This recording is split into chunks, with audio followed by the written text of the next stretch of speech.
The major key is that you invite people to pray to these holy people, men and women, to intercede for us. We have to pray to them individually. And part of what I write in these things is inviting people to pray, inviting people to just to have that faith.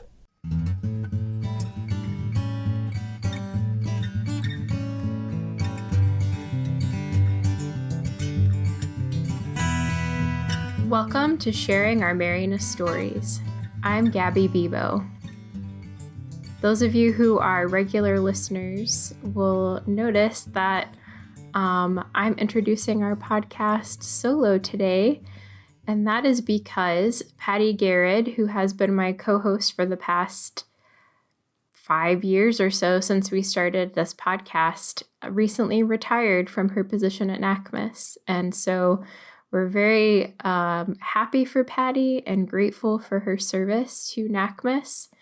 We miss her on the podcast, but you won't have to wait too long before hearing from her again, because right after Patty left, or right before she left her position here, she and I sat down for a podcast interview, and we actually interviewed each other about our time at NACMS, things coming up in the future. So that will be our next podcast episode. So stay tuned for that in the next month or two. But in the meantime, I am so pleased to be able to share with you this interview that I did last month with Brother David Betz, who is a Marianist brother currently living in Dayton, Ohio, who is the promoter of the Marianist Saints here in the United States. So his role is to educate people about the Marianist Saints, which technically none of our Marianist holy people have been canonized, but our Marianist blesseds, venerables, servants of God, and others who are in the road to sainthood. So it's a really interesting conversation. He talks a lot about his job as the promoter of saints, speaks about some saints in particular because there's quite a few of them. And most people, I think, don't know about the lesser known ones. So it's very interesting to hear him talk about that. And I think many of you will enjoy it. So without further ado, here is my interview with Brother David Betz.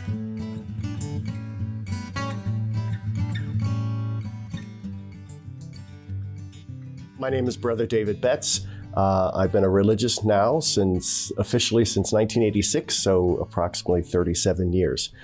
I presently live here in Dayton, Ohio.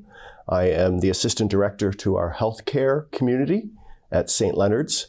I've been working with our healthcare community since November 1st, 2021. But I'm originally from Philadelphia, Pennsylvania, and raised with 6 other siblings, good German Serbian family. So. Thank you. So you have this work at the Brothers Healthcare Center, as you mentioned, but you have another job as well, which is the reason that I asked you to come talk to us today. So could you share a little bit about what that job is? Well, I'm presently considered the promoter of our Marianist Saints here in the United States. I was approached by the Assistant for Religious Life, and ever since Paul Landolfi passed, because Paul Landolfi was the promoter of the Saints here in the United States for quite some time. And when he passed, they approached me, and I said, why not? Which I was really surprised. I said, why not? Because I was not too much of a follower of saints, but this was a challenge, and this gave me an opportunity to do what I needed to do to educate myself about saints and the process of canonization and various other things associated with it. So what's involved with being a promoter of Marianist Saints? What do you do specifically in this job? Well, part of my job is to make sure that the saints are out there here in the United States and through various ways. One way is what I write in the Family Online, which is what we call a Marianist moment. And this is an opportunity to share the good news about our Marianist saints. That's the predominant mode that I use. I'm in conversation, of course, with a small committee in St. Louis to try to create ways to invite younger people to be involved with getting to know our saints better.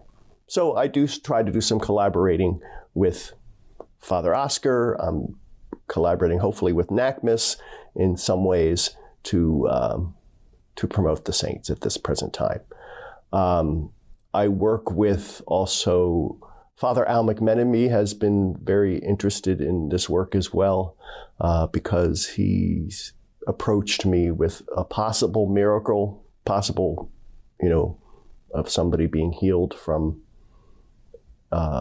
cancer, a young man. But at that present time, that's on hold at this present time. So, you mentioned before that you didn't know very much about the Marianist Saints before you were asked to be the promoter of saints in the U.S. So, what is some of the learning you've had to do since then? Well, I had to understand who our Marianist saints were. At this present time, we have approximately 16 people in what we call on the road to sainthood. And they're mostly European. Of course, our founders, you have Father Chaminade, who's now blessed, and Mother Adele, who's blessed. And of course, the Marianist martyrs, most of them from the Spanish Civil War, and Father Jacob Gopp from the time of the Nazi regime. And so it was an opportunity for me just to investigate and try to find what I can know more about them. Now, of course, we know more about our founders because they were profuse writers. They were lots of letters about who they were and what they were about and how we came about the family of Mary. And so for our founders, it was much more easier. But of course, the later saints, the Marianist martyrs and some of the ones who are now venerable and a servant of God, because a lot of the material is in Spanish or another foreign language, and my capacity for language is very poor. It's not something that I really has been a skill of mine. So for me, it's been a little harder.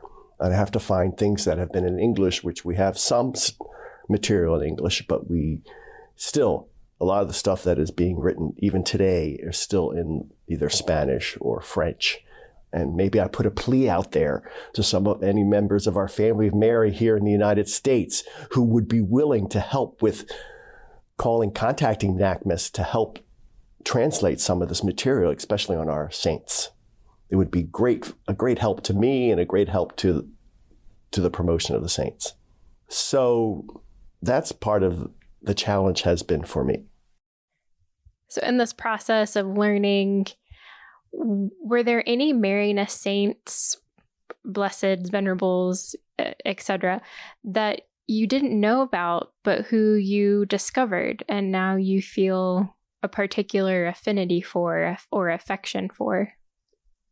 Well, that's a good question because I have to think about that, and knowing who I am and try to figure out what is important, especially for people who are marginalized and outcast, and to gain a greater awareness of what especially our founders done with the people who were marginalized, the chimney sweeps. Even women still after the French Revolution, and the poor. So that has helped me to understand the need, even in this world today, the importance of assisting those who feel they don't belong. And I think our founders helped that. Now, it's a challenge for me because I don't know a lot about our martyrs. A lot of them were educators. A lot of them were working in the schools during the Spanish Civil War or before that. And of course, the government there was very anti-Catholic, and anybody who worked for the Catholic Church was targeted, very much so. And so I still have to figure out who they are about in my life and what that means. And it's an ongoing process. I think for anybody who wants to investigate the saints, it's an ongoing process in trying to understand what's important for them and how their lives speak to our lives. Who would you say are some of the lesser known saints that you think people probably don't know about or never heard of? Well, I think some of the saints that are now involved with the beginnings processes are, I think, probably some of our lesser known. The venerables other than Marie Therese. You have Faustino, who was a young 16-year-old. And I know certain countries like in Spain or even in Africa, they have what they call Faustino groups to work with the youth, because he was such a young person. He was very into the rosary. And I think if young people understand the importance of prayer, and they probably good chance to look at Faustino as a possible avenue towards assisting in prayer. And his Marianist connection was that he went to a Marianist school when he was a student, yes, very much so. And he wanted to become a religious, so they identified him as sort of an aspirant to the religious community. But because of the illness that took him at a young age, but he was considered a holy person. And that's the reason why one of our former superior generals, Jose Maria Salaverry, was a major promoter of Faustino. But if you look at these other people who are here, this Dominic Lazaro, and this venerable, who recently just became venerable, Vincent Lopez de Llorada, primary educators, and very influential in the education system in Spain. And so these are the newer people. There's Brother Miguel Quiroga, who was killed down in Colombia. He was supposedly defending some workers, paramilitary group. But again, another young man. He was only in his 20s. He was 26 when he was murdered.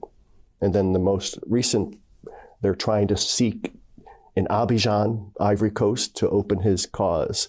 They're trying to approach the bishop. His name is Father Raymond Halter, Frenchman who was a longtime missionary in Western Africa. The most recent word was that they're trying to write to the Bishop of Abidjan to consider opening his cause. Usually the causes have to be opened in the places where either they died or where they ministered for a long time. I believe, like, for example, Father Raymond ministered and died in Abidjan because his gravesite is in Abidjan, Ivory Coast. And so you have to approach the ordinary or the local bishop of the area. So, for example, Father Shanama, they approached Bordeaux. Mother Adele, they had to approach the bishop in Agen. So for Miguel Quiroga's concern, they have to approach the bishop of the diocese in Colombia.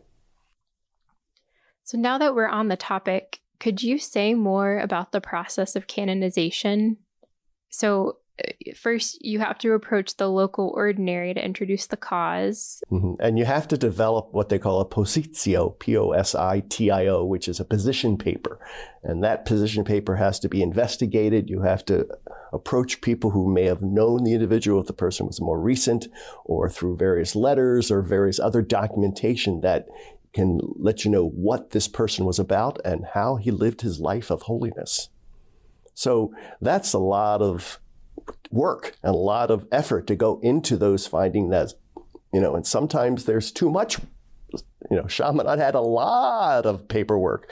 Mother Adele, not as much, but still she wrote. So you just really have to investigate, and it takes time.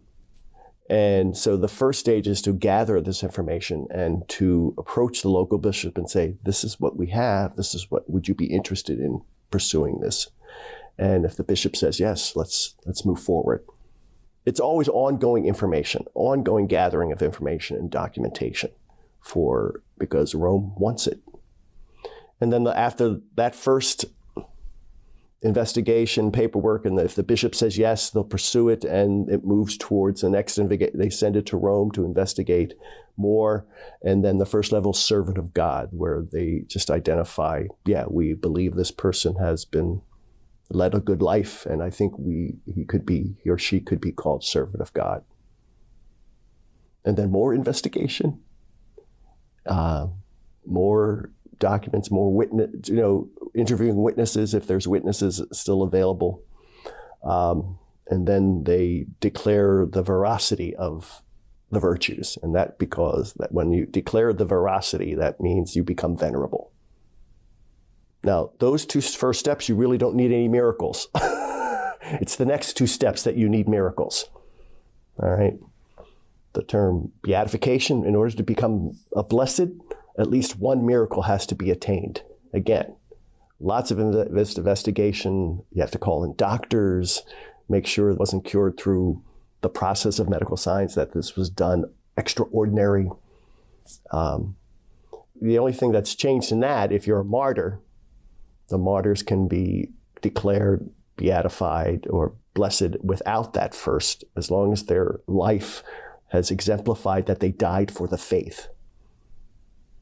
So you don't need, as long as that Rome believes that they died for the faith and their life exemplified that, they can move on to beatification. But normal person like Father Chaminade, who died of older age and natural causes, you have to have at least one miracle.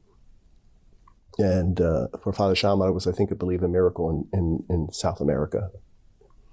And then, again, at Mother Adele, they had a single miracle of one of our Marianist sisters in Italy who was cured of her type of cancer. And then sainthood, canonization, you need a second miracle. Part of this whole process you were invited to prayer. That's the key. That's one of the keys. The major key is that you invite people to pray to these holy people, men and women, to intercede for us. Our great intercessor of who we are as Marianists is our Mary. She's had many sightings throughout the history, the ages, and through her intercession, a lot of miracles have taken place, and she's been, a lot of people have been beneficiaries of who she is. And but again, that's the way we have to do with the saints, these holy people. We have to pray to them individually. Granted, some of these martyrs of our Marianist martyrs have been beatified as a group, but still you have to pray individually to each person to try to get that intercession. And part of what I write in these things is inviting people to pray, inviting people to have that faith. So just to clarify, all the Marianist blesseds are either martyrs or Adele and Chaminade, correct? Yes, okay. Yes. So you have Father Chaminade, Mother Adele, and then you have Carlos Arana, Jesuita, Fidel Fudio, Jacob Gop, Miguel Libar, Florencio Arnaiz, Joaquin Ochoa, and Sabina Ayastoy. So that's 10. We have 10 people who are beatified. This process takes a long time. Chaminade's cause was open, I think, in the 1920s or early 20th century? Yeah, he died in 1850. Cause didn't probably open until, as you said, in the early 20th century. And here it is, 2000 was when he was finally beatified. Adele, 1828. Cause may have been started again in the early 20th century or even later, 19th century. Again, beatified not till 2008. I forget, 2018. 2018. So that's only been 5 years. So, yeah.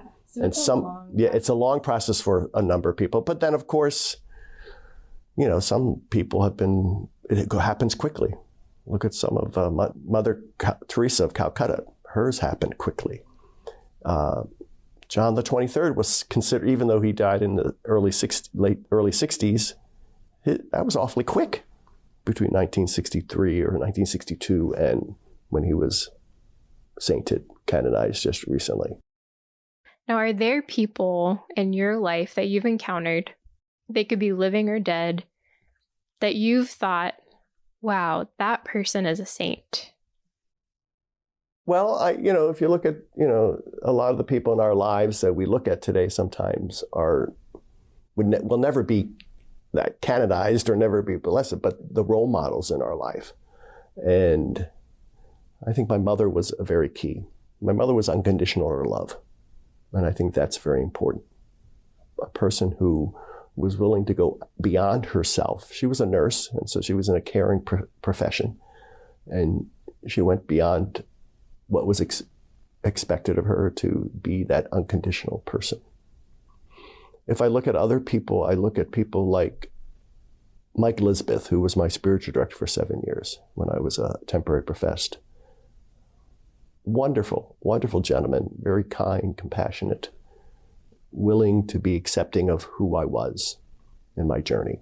And that's somebody you have to look upon as a saintly person. Speaking of Mike Lisbeth, who was a Marianist priest that died a handful of years ago here in Dayton, do you know, are there any members of the Marianist family that might have their cause introduced? Like, are there anybody who's part of the Marianist family, brothers, sisters, lay people, that are in the conversation that their cause might be introduced from the United States? That's interesting, because I posed that question in a Marianist Moment several years ago. I said, I invited people, but for some reason there was not many responses. I said, who could you identify in the United States? Because at this present time, most of the saints we have are European or South American, one South American, but the rest are European. So who could be identified as that possibility to enter this process, knowing the arduous task it is? And I look at people like Joseph Stefanelli. I look at people like Steve Tudis. I look at Audrey Butner. Mm-hmm. I look at people who engaged in their ministry and their mission, very much so, and who could be possible people who somebody would say somebody like Leo Murray, who was one of our brothers who lived in Ireland for a number of years and died in Ireland, who was very in tune to the needs of the people there. And also, I think he was involved with Pax Christi as well. So somebody like Leo Murray, those type of people really come to my mind. Another name I've heard is Brother John Sainel, who lived on this property a long time ago. I think he was blind, right? And he lived at the novitiate. Yes, he was blind I don't know if he was blind from birth, but he was blind. Yes, yeah. I lived with him during my novitiate, and so he was there. He had a chicken coop on the property here, and so he was very involved in a lot of stuff here on the property during his life. Well, I thank you so much for talking to us, and I think our listeners will really enjoy the things you've shared and learned so much from you. So thank you. Thank you all so much for listening to this episode of Sharing Our Marianist Stories. Thank you for continuing to support this podcast. It will continue into the future, even though Patty won't be here. We will continue to be producing this podcast, and we appreciate you listening and for telling your friends and community members about it. If you would like to know more about the Marianist Saints, you can go to the NACMS website at nacms.org. That's NACMS.org. We have books about some of the saints. We have some online free resources about the saints. There's plenty to learn. You can also sign up for the Family Online newsletter. That's a monthly newsletter that comes out that Brother David mentions. He writes a Marianist moment each month for that talks about the Marianist Saints. So you can sign up for that if you go to marianist.com. That should be on the front page. You can put in your email and you can learn every month something new about the saints. So thank you all again for listening. We hope you have a happy spring.